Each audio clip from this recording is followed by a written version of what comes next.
So I wanted to talk about Tim Lincecum. I think the Giants are in quite the predicament because no matter what, at the end of the season, he's going to be a free agent. And I think if he, because I mean, I don't know how he can do worse than the year that he had last year.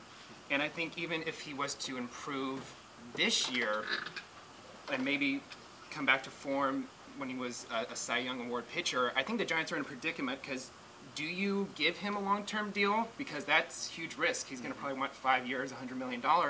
But also, if he has a bad year, he's so popular here in the Bay Area, you can't just let him walk. You're absolutely right. It's a hot-button issue. We could take this to KNBR tomorrow morning and watch the phones light up. Yeah. Because you're absolutely right. He's an emotional... The thing that's different about him is he strikes an emotional chord with people. People love him. Yeah, well, first of all, he was maybe the most important guy on their 2010 World Series championship team, right?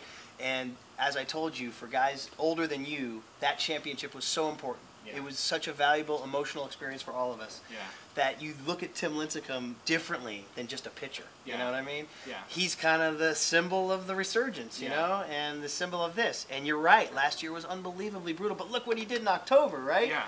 So they are, you're right, this is they got to thread the needle on this one. They got to figure out, first of all, they have to figure out at some point during the season, is he pitching well enough that we want to approach him mid-season and make a deal before he hits the open market? Yeah. Or they got to say, let's let this play out and let him hit the open market and see what he thinks? Yeah. Are we going to piss him off so that he's going to be like, because everybody's thinking Seattle, right? Yeah. He's a West Coast kid. Yeah. He's from Seattle. He's a big comfort zone guy. Right. He doesn't want to go to the Yankees. You know, Tim Lincecum doesn't want to go to the Yankees. No. That's not. But you could definitely see him wanting to go to the Mariners, right? Yeah. And you know the Mariners are desperate to make a splash, right? And they really have nobody other than Felix Hernandez. So that's the threat out there that Seattle could take him.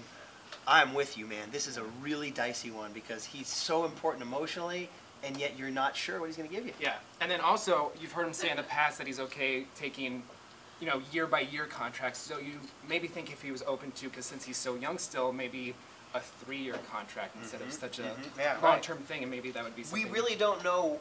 When he said that, did he mean that, or was it his agent in his ear saying, you know, take a short contract so then you can hit the open market? Right. We really don't know what makes him tick. He's sort of a bit of a cipher. Now, the Giants would tell you, and Bobby Evans told us this in Scottsdale, his agent tells them all the time, we love San Francisco. It's a perfect fit in many ways.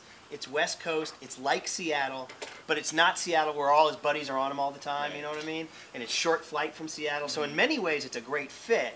But do you believe his agent, or is his agent blowing smoke and kind of putting up? So, man, I'm with you. I'm actually...